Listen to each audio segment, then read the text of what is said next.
Hi everyone. अब जो है हम इसमें देखेंगे अकर्मक और सकर्मक क्रिया क्या होती है, जो कि एग्ज़ाम के लिए काफ़ी इंपॉर्टेंट है। तो इस वन शॉट वीडियो में जो है इसको हम करेंगे पूरा कंप्लीट। और ये जो है जो ईडीओ का जो एग्ज़ाम है उसके लिए काफ़ी इंपॉर्टेंट है। तो सबसे पहले हम समझते हैं अकर्मक और सकर्मक क्रिया क्या होती है। अगर हम बात करें पहले अकर्मक क्रिया की। मिनट।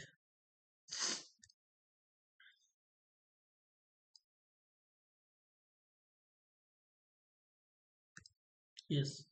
अगर हम अकर्मक क्रिया की बात करें तो अकर्मक क्या होता है? अकर्मक मीन्स होता है कि बिना कर्म के।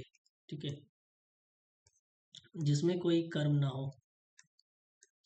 कर्म मीन्स होता है ऑब्जेक्ट। ठीक है, जिसमें कोई ऑब्जेक्ट ना हो तो उसको हम बोलेंगे अकर्मक। ठीक है। और जो सकर्मक होता है उसको हम जो कर्म होता है जिसके अंदर। ठीक है, कर्म मीन्स होता है ऑब्जेक्ट। जब ऑब्जेक्ट होता है तो हम उसको क्या बोलते हैं? सकर्मक। ठीक है, इसको हम ऐसे समझते हैं कि लड़का किताब पढ़ता है।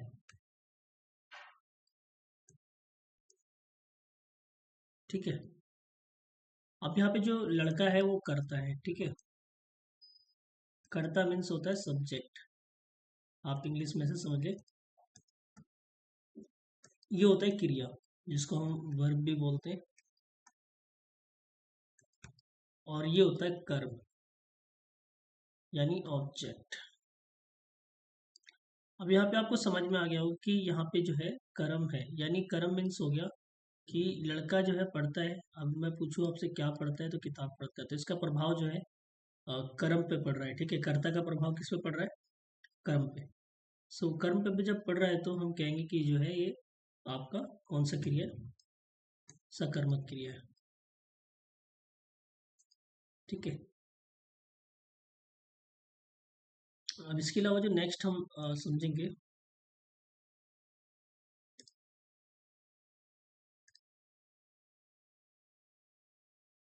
मिनट। हम्म, ये हमें समझ में आ गया सकर्मक क्रिया क्या होता है। दूसरा आता है अकर्मक। अब देखो, मैंने बताया था कि जो अकर्मक होता है बिना कर्म के होता है, यानी उसमें ऑब्जेक्ट नहीं होता। ठीक है, तो बिना कर्म के है यानी ऑब्जेक्ट नहीं है उसके अंदर। तो इसका मतलब ये सवाल कैसे बनेगा, मैं आपको दिखाना चाहता हूँ कि जैसे मैं लिखा मोहन खाता है।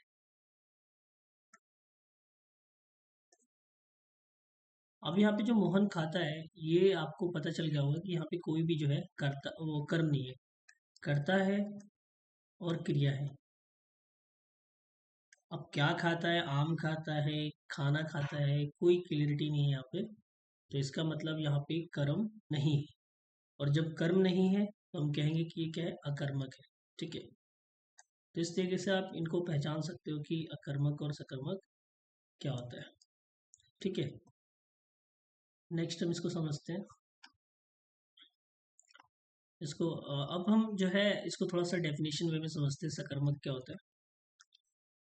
ठीक है, अगर सकर्मक की बात करें तो इसमें ऐसे समझे कि क्रिया का फल कर्म पे पड़ता है। ठीक है, जब क्रिया का फल जो है कर्म पे पड़ता है, कर्म पे पड़ता है, तो हम कहते हैं कि वो जो है सकर्मक है। जैसे आप इस वाले केस में देख सकते हैं कि लड़का किताब पढ़ता है। तो अब जो पढ़ता है क्या पढ़ता है आपको समझ में आ गया होगा यहाँ पे, किताब। तो यानी ये कर्म जो है इस पे प्रभाव पड़ रहा है, तो हम कहेंगे कि जो है ये सकर्मक है। ठीक है, इसके अलावा जो नेक्स्ट हमें जानना है कि यहाँ पे कहने का मतलब ये है कि क्रिया जो है, यहाँ पे क्रिया को किसकी आवश्यकता होती है? कर्म की जरूरत होती है।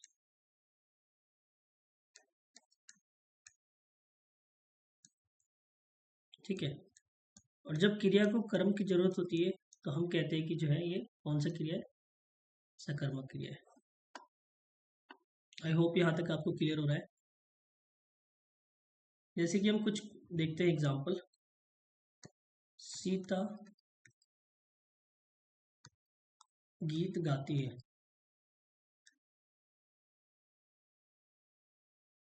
यहाँ पे सीता जो गीत गाती है, सीता जो है आपको पता है एक करता है, और गीत जो है यहाँ पे कर्म है। अब यहाँ पे देखो गाती जो है क्या गाती है, गीत, क्या गीत गाती है, तो इसका मतलब जो है यहाँ पे जो है कर्ता वो क्रिया का जो है फल कर्म पे पड़ रहा है।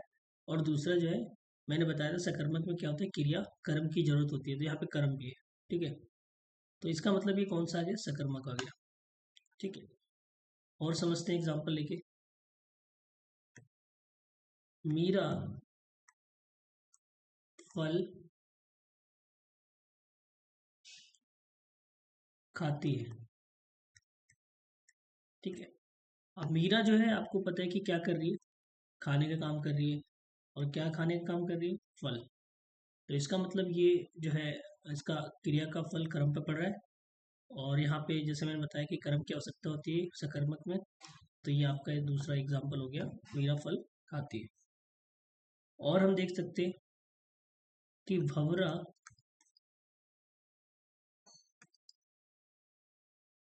फूलों का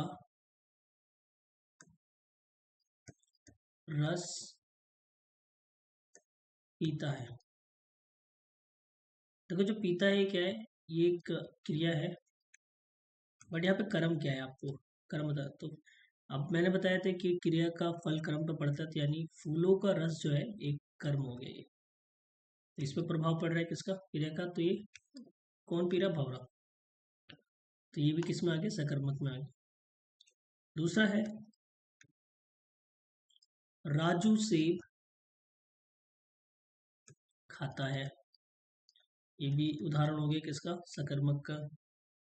एक और, नीता खाना खा रही है। ये भी किसका उदाहरण हो गया, सकर्मक का। ठीक है, अगर आपको जानना है तो आप यूज करो क्या, क्या खाती है, क्या यहाँ पे क्या हो रहा है, क्या करती है, गीत गा रही है। तो इस तरीके से क्या यूज करके हम जो है पता कर लेते हैं कि जो है सकर्मक क्रिया की बात हो रही है। अब अकर्मक क्रिया, अकर्मक क्रिया की बात करें तो आपको पता होना चाहिए कि जिस क्रिया का फल कर्ता पे पड़े, किस पे, कर्ता पे। उसमें देखा था हमने कर्म पे पड़ रहा था, यहाँ पे जो है कर्ता पे पड़े। तो जब ऐसा स्थिति आती है जहाँ पे कर्ता पे क्रिया का फल पड़ता है, तो हम उसको कहते हैं अकर्मक। ठीक है, आप ऐसे समझे।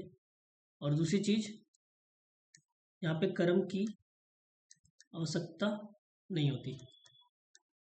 ठीक है, जब कर्म की आवश्यकता नहीं होती तो इसका मतलब ये है आपका अकर्मक क्रिया है। ठीक है, जैसे कि मोहन खाता है, तो यहाँ पे देख लो जो क्रिया है इसका फल किस पे पड़ रहा है, डायरेक्टली मोहन पे। और यहाँ पे कर्म है ही नहीं, तो इसका मतलब क्या हो गया, ये कर्मक हो गया। ठीक है, और समझते इसको। रोहन खेलता है, तो रोहन खेल रहा है। अब खेलना किसका प्रभाव पड़ रहा है, किसके ऊपर, रोहन का। तो इसका मतलब यहाँ पे कर्म नहीं है, ये भी किस में आ गया, अकर्मक। सोहन पढ़ता है, ये भी हो गया अकर्मक। इसके अलावा वह जागता है,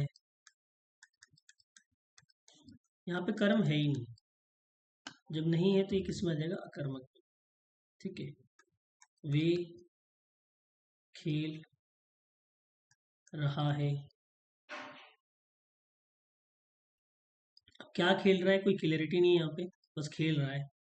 ठीक है, तो यहाँ ये भी किस में आ गया, अकर्मक में, यानी बिना कर्म के।